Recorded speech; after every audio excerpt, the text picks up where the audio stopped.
Hi guys, hold on for a second. Before we proceed to the video, I have something very important to tell you. Professor John Bikofas has published his new book in collaboration with Little French Media, and the title of the book is Neoliberalism, Inequality, and Authoritarianism. This book details how neoliberalism impacts the geopolitical economy in the 21st century. You can buy it from Amazon, and the link is in the description. Thank you. Now let's proceed to the video. Zionism was a movement that came about when Theodor Herzl started it in Europe in the 1890s, at the same time that Friedrich Ratzel came up with the concept of Lebensraum. Zionism, of course, is the idea of realizing this biblical, mythical place of Israel exclusively for Jews, to the exclusion of the people who were already there when Jews went there, and Palestinians welcomed them, by the way, when no one on the planet would, no one, including the good old US. No, they were welcomed there.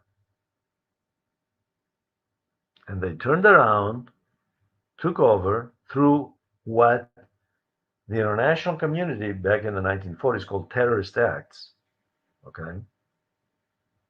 Random acts of violence targeting civilians, in other words, with bombs. And then they imposed an apartheid state. And the goal remains, because this is a long standing goal, Lebensraum, living space and race. The living space and race theory is at the core of Zionism. Now, I recently did another video on what happened on Lebanon, on what has happened in Lebanon the past few days. And I argued because, of course, the Western media continuously to this day maintains that the only goal of Israel is Hezbollah backed by Iran, which, of course, Hezbollah is backed by Iran because Hezbollah, which means the party of God, by the way, emerges after the 1979 revolution in Iran, which brings about Ayatollah Khomeini in charge of the government in Iran. The goal of Hezbollah was resistance to Israeli expansion. Now, there was no Hezbollah before the Iranian Revolution. In fact, Hezbollah starts out in 1980, 81. It starts to get going. In 1955, there was no Hezbollah. In 1955, the prime minister was Moshe Sharet of Israel. And the army chief of staff was Moshe Dayan. Most of you are familiar with Moshe Dayan. You're most likely not familiar with Moshe Sharet. Anyway, uh,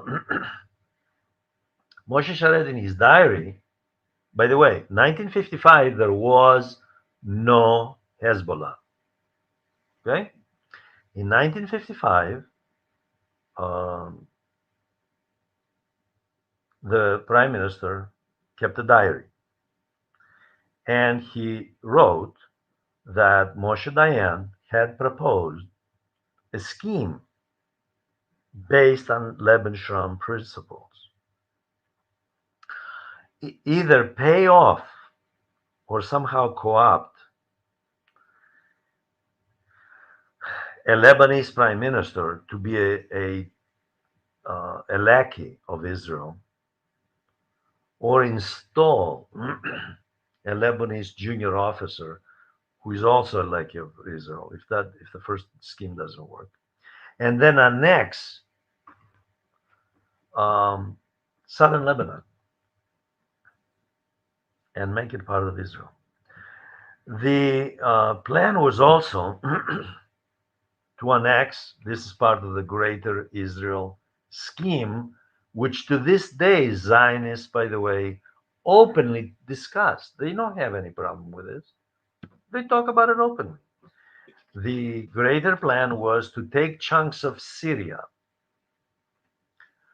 uh, all of Transjordan, Jordan today, all of Palestine, chunks of Saudi Arabia and Egypt, create a greater Israel.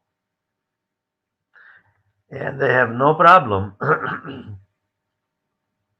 showing maps with what they would take from Arab countries to make this greater Israel a reality.